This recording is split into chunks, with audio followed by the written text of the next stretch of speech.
అస్సలాము అలైకుం వరహమతుల్లాహి వబర్కాతు. వీడియో వీక్షిస్తున్నటువంటి సోదరులకు మీరంతా క్షేమంగా ఉండాలని అల్లా సుబ్హానహు తాలాతో నేను దువా చేస్తున్నాను. అల్లా సుబ్హానహు తాలా మీ అందరి జీవితాలలో మరిన్ని శుభాలు ప్రసాదించాలని అల్లా సుబ్హానహు తాలాతో నేను దువా చేస్తున్నాను. సోదరులారా, ఈరోజు శుక్రవారము ఉదయాన్నే ఫజర్ నమాజు తర్వాత పెన్నా నదిపై నిర్మించబడినటువంటి వారధికి నేను రావటం జరిగింది.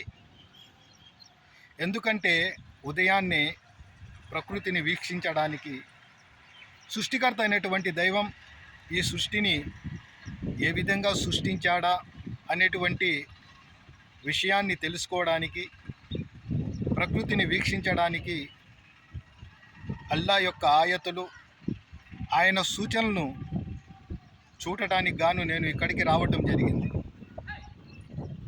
చూడండి, అల్లా సుబ్హానహు తాలా ఏ విధంగా భూమిని, ఆకాశాలను, మధ్య ఉన్నటువంటి సమస్త వస్తువులను ఏ విధంగా సృష్టించాడు.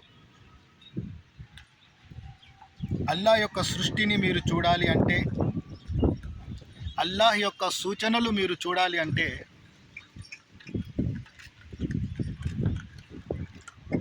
ఎక్కడైతే భూమి, ఆకాశాలు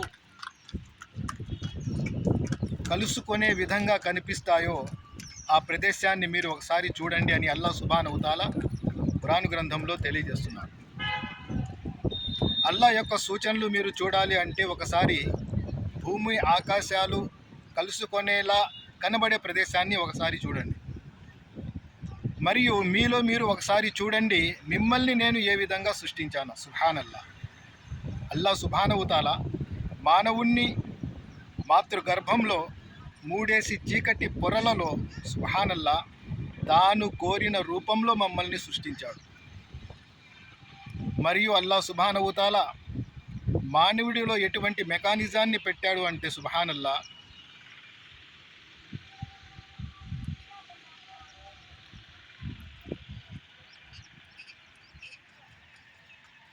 ఈ భూమిని, ఈ ఆకాశాలను, 7 భూములలో ఉన్నటువంటి ఖనిజ సంపద, భూమిపై ఉన్నటువంటి సమస్త వస్తువులు, ఆకాశంలో ఉన్నటువంటి సమస్తము, సూర్యుడు, చంద్రుడు, నక్షత్రాలు, పాలపుంతలు, సుబ్హానల్లా. అల్లా సుబ్హానహు తాలా ఒక్కడే ఈ సమస్తాన్ని సృష్టించాడు.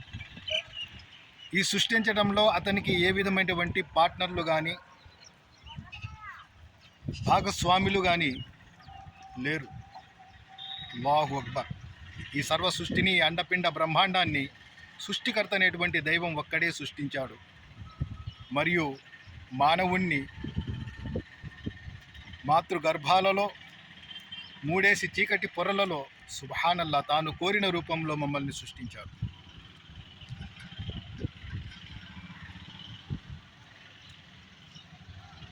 అల్లాకు వేణుల్లా కృతజ్ఞత స్తుతులు చెల్లించుకోండి.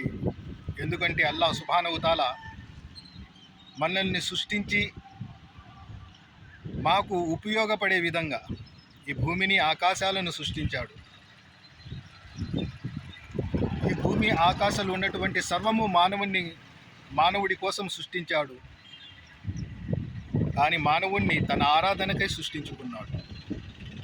వమా ఖలక్తుల్ జిన్న వల్ ఇన్సా ఇల్లా లియాబుదూన్.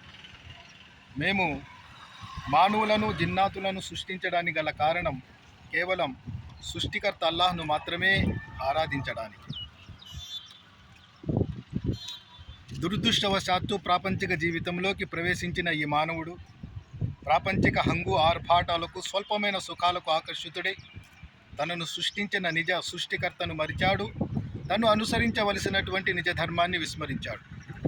తాత ముత్తాతల కాలం నాటి ఆచార, దురాచార, మూఢనమ్మకాలను గుడ్డిగా పాటించుకుంటూ అజ్ఞానాంధకార తిమ్మిరాల్లో కొట్టుమిట్టాడుతూ నరకం వైపునకి పయనిస్తున్నటువంటి తరుణంలో అల్లా సుబ్హానహు తాలా ప్రవక్తలను ప్రభవింపజేశాడు. వారిపై గ్రంథాలను అవతరింపజేశాడు. మానవుడికి రుజుమార్గాన్ని చూపించడానికి, మరిచిన సృష్టికర్తను గుర్తించడానికి, మానవ జీవిత లక్ష్యం ఏమిటో గుర్తు చేయడానికి గాను అల్లా సుబ్హానహు తాలా తన గ్రంథాలను అవతరింపజేశాడు. సుబ్హానల్లా. అంతిమ దైవ గ్రంథమైనటువంటి ఖురాను గ్రంథాన్ని ఒకసారి చదవండి, అర్థం చేసుకోండి, దాని ప్రకారం జీవితాన్ని మలుచుకోండి.